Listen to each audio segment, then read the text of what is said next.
Good day, LinkedIn. Hello, everybody. Hope you're well. And welcome to Trident Talks number 4. Today, I'm very pleased to have Kirsty hosting the show, as always.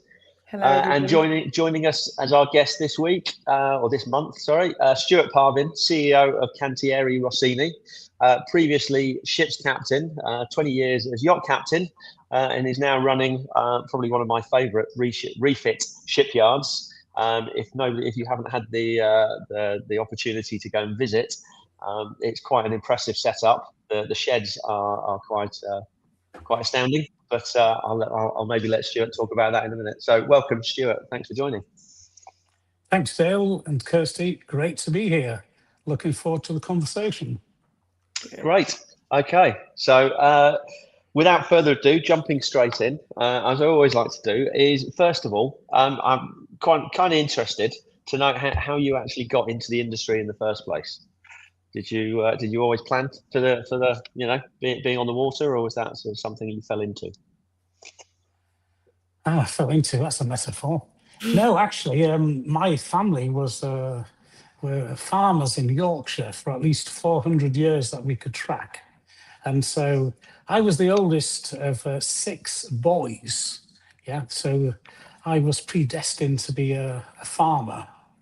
So I ran away to sea when I was 17 years old. And 50 plus years later, I'm still connected with the sea. I went to work for Cunard Line, quite a famous British company, and stayed with them for 28 years. Spent a lot of time on their passenger ships. Some people may have heard of the Queen Elizabeth II, the QE2.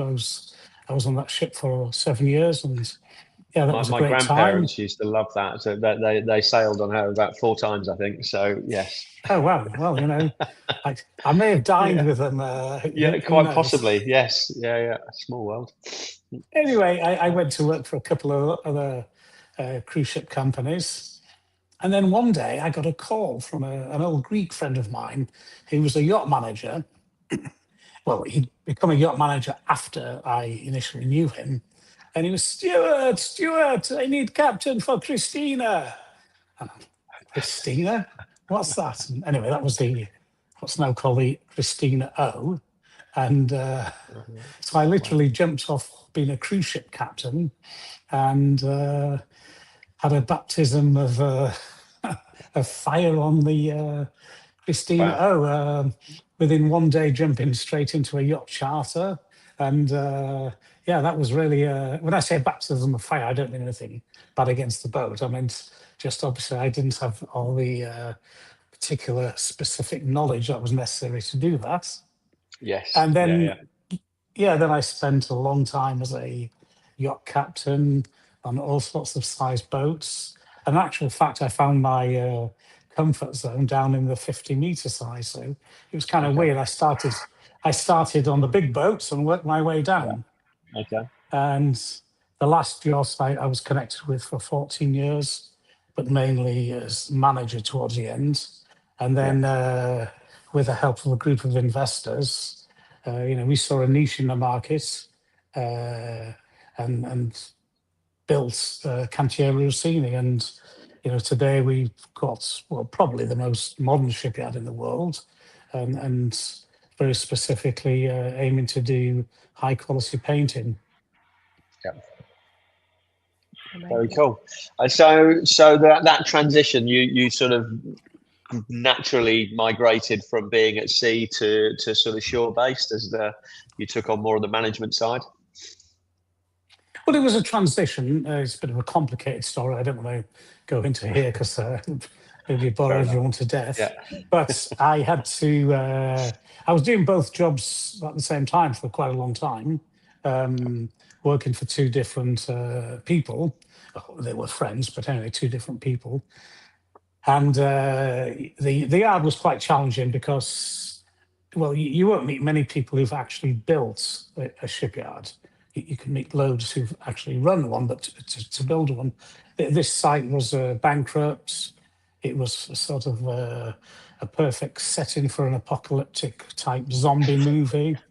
Trees growing out of buildings, everything abandoned, Yeah. rusty, Uh-huh. moss everywhere, half-built vessels, slipways, completely useless for a modern yacht shipyard.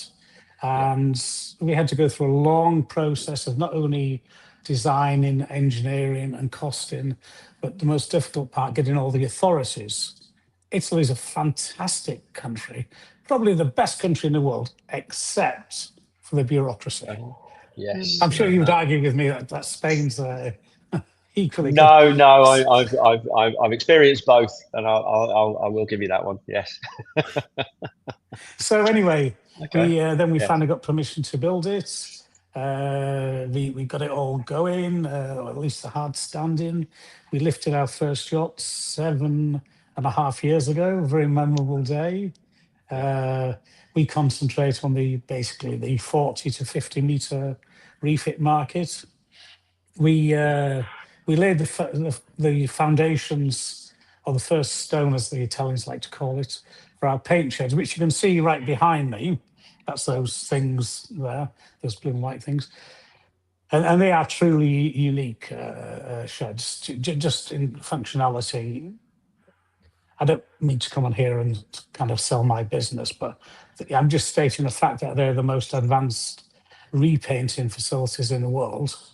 And we just having visited, I would recommend anybody that is in the vicinity to look you up and to actually go and see them in person, because it really is quite astonishing. And having visited and worked in shipyards all over the world, I can definitely attest to that.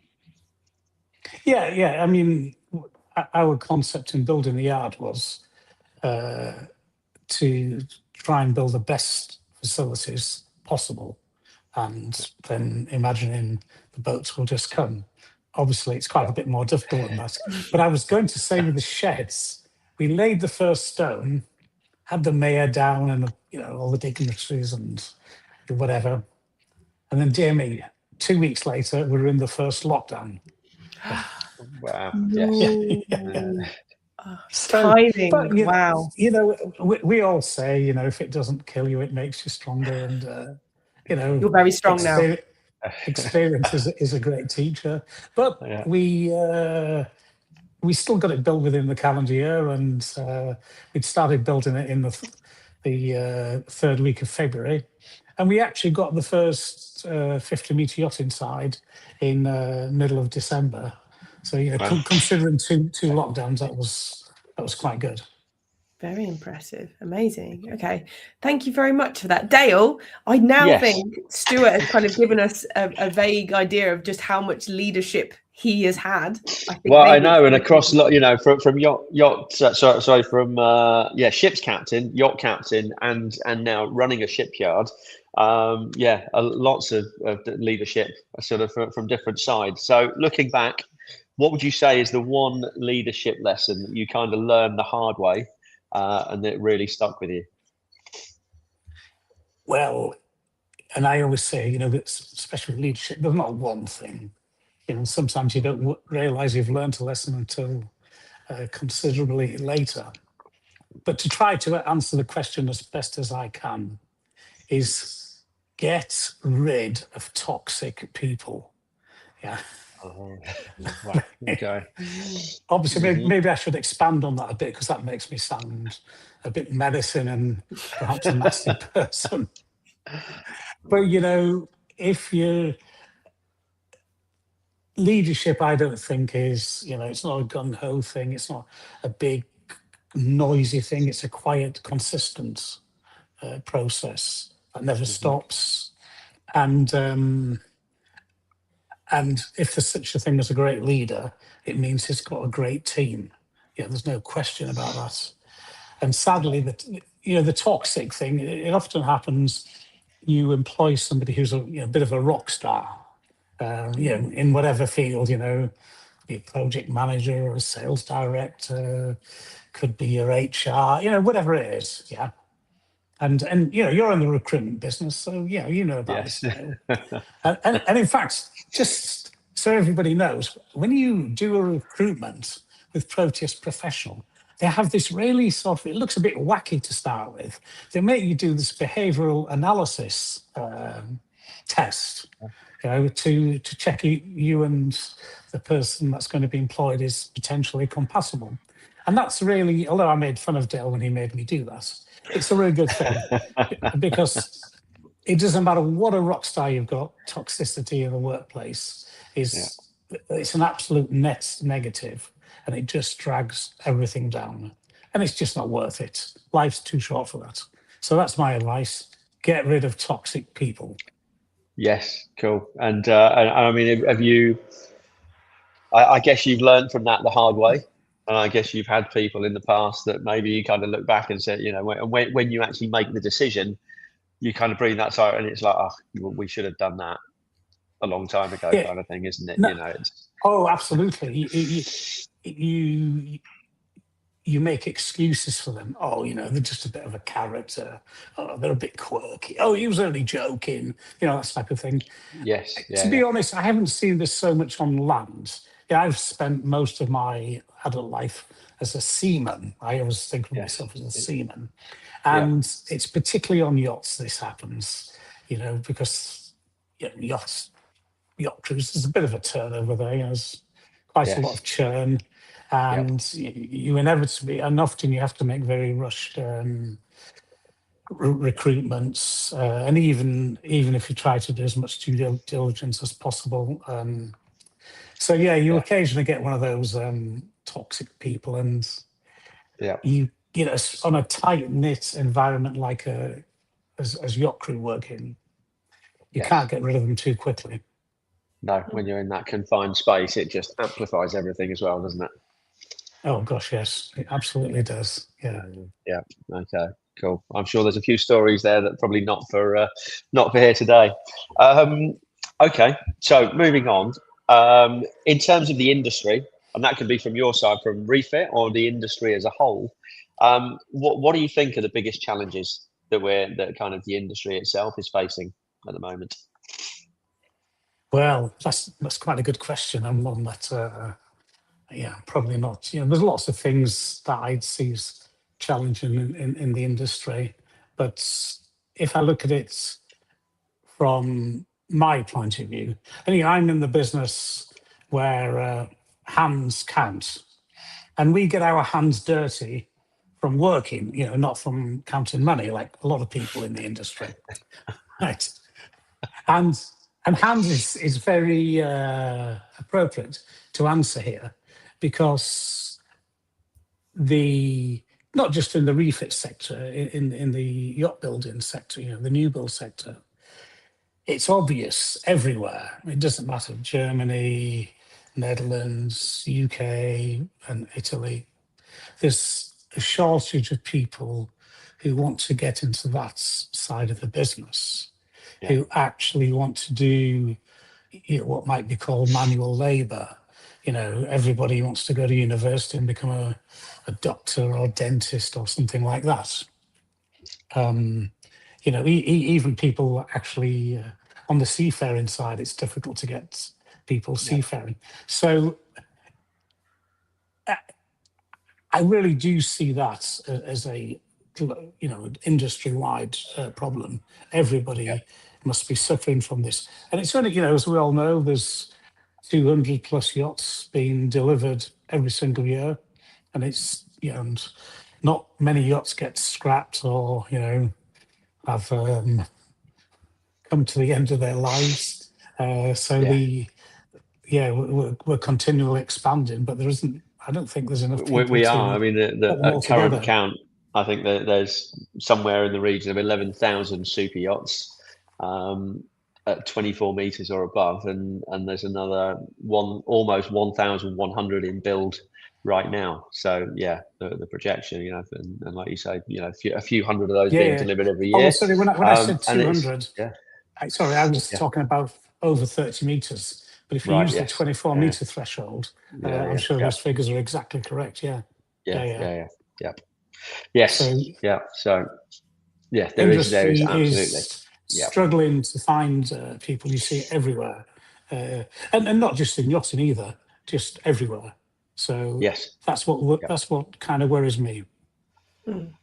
Yes. It's interesting as well, because when you take in AI is probably going to take a lot of those more desk job work. So going in on the more manual labor jobs are probably safer to do actually in the world that's coming up than anything else. And people don't see that necessarily as much. Exactly.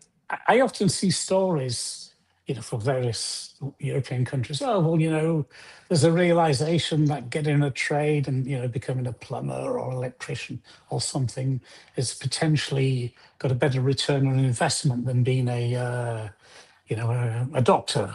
So you have to see those a stories. graduate of any type, people walking out of university type, with a massive, debt versus, yeah. doing an apprenticeship. But Exactly, but I don't see the evidence of it in reality.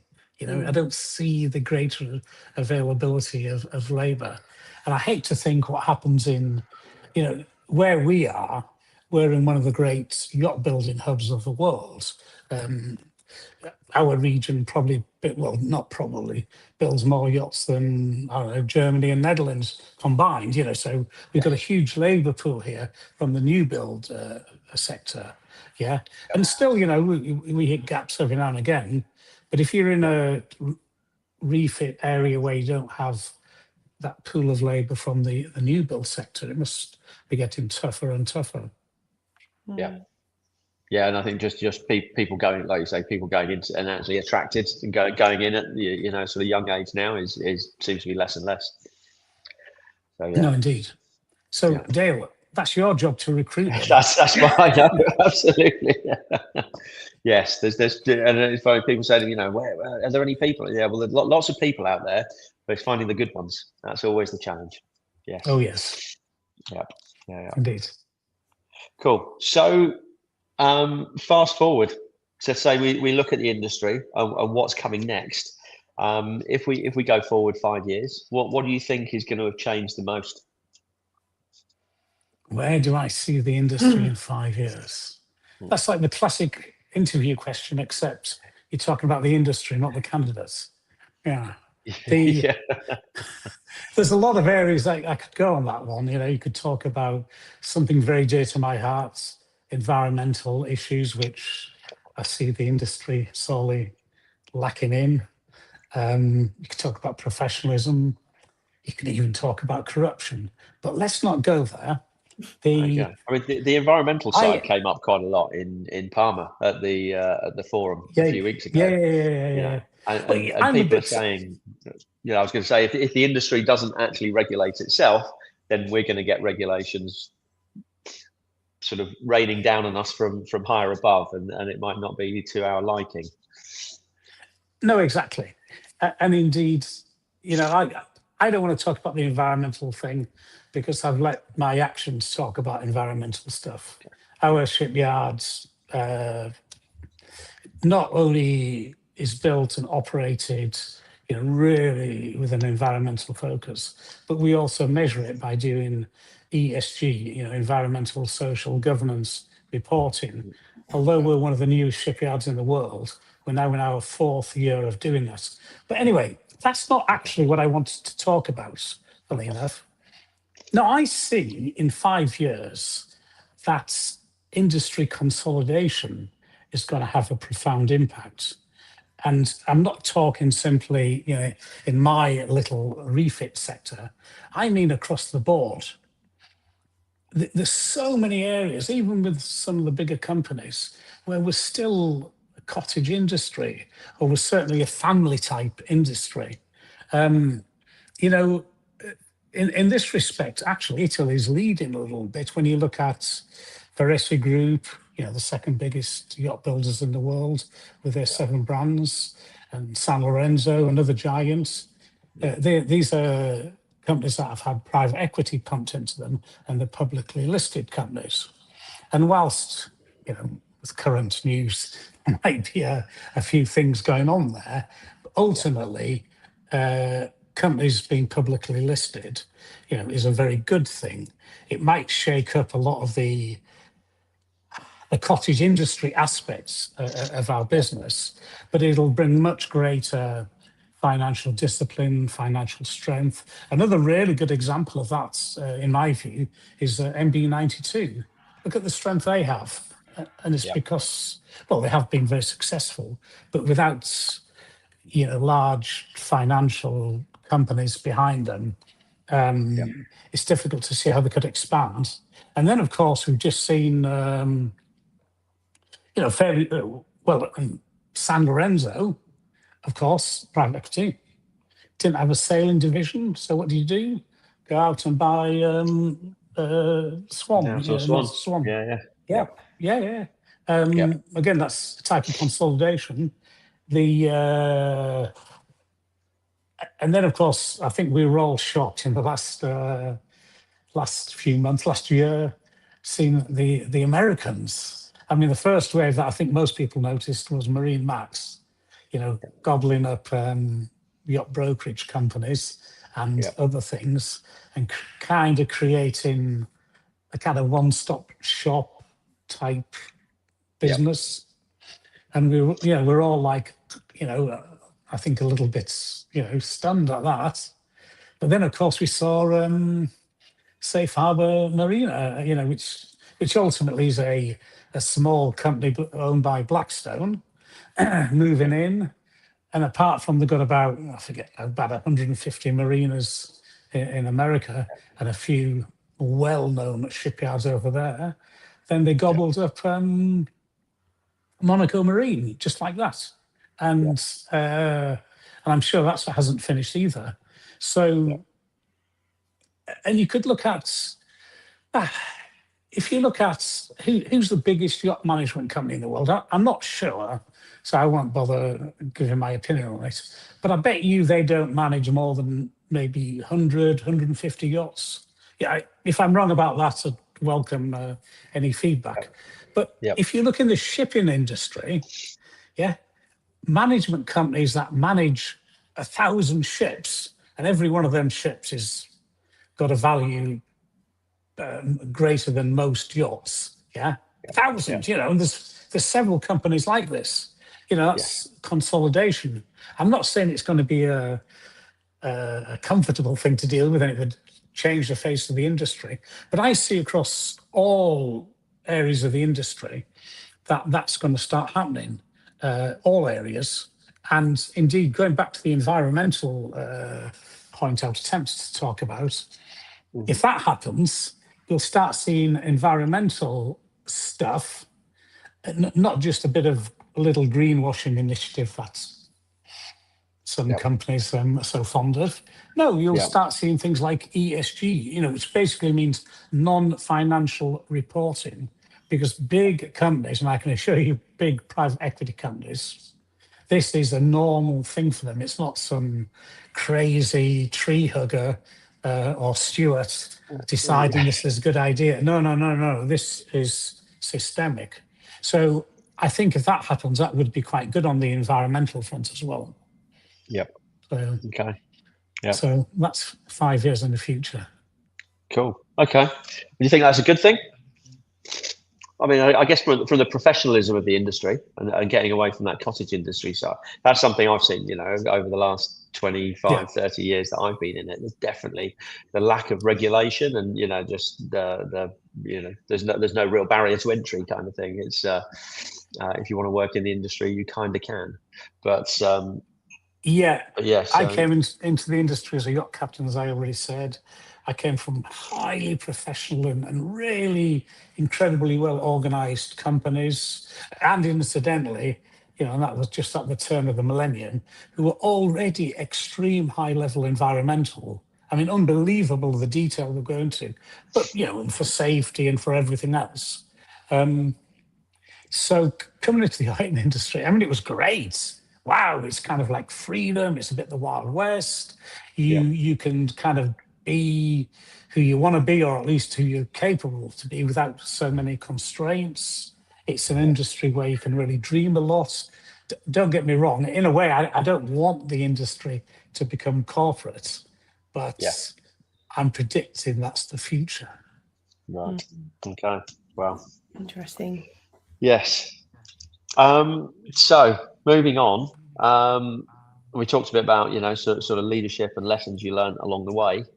But for somebody who's either moving into or wants to get into a leadership role going forwards, or somebody who's, you know, sort of leadership and wants to grow and kind of improve their skills, what's the kind of one bit of advice that you would give them? Again, I have to say it's not one bit of advice. I'm going to give you an extra here, Dale. You're not going to get one, you're not going to get two, you're going to get three. Same price. Number one, and this maybe goes to professionalism, learn your trade. Oh, thank you, Kirsty. Learn your trade. Learn your business. You know, it does probably happen in many other industries where people are promoted maybe a bit too early or beyond their abilities or knowledge. Of course, it's not unique to yachting, but yachting by its very sort of, you know, casual way of operating leans into this heavily. So you often see people who demonstrably don't have, or in my humble view, appear to have the capability to lead, but they are in these sometimes very high positions. And sometimes, and often in yachting, and something I didn't mention earlier, some of the biggest, most famous names in yachting are family companies. Now, that's great, but you know, it's got a limit. And that's another reason why people often get into leadership positions that they're not that well suited to. So whatever you were doing at whatever level, you know at least 80, 90% of your job, you know, before you get into that leadership position, because how are you going to lead? Yeah. Yeah. And then the second one, which Kirsty's kindly put up there, is, and for me the most important, is learn your values. Learn about honesty, learn about integrity, learn what you stand for. Yeah. I think sometimes that comes better with age.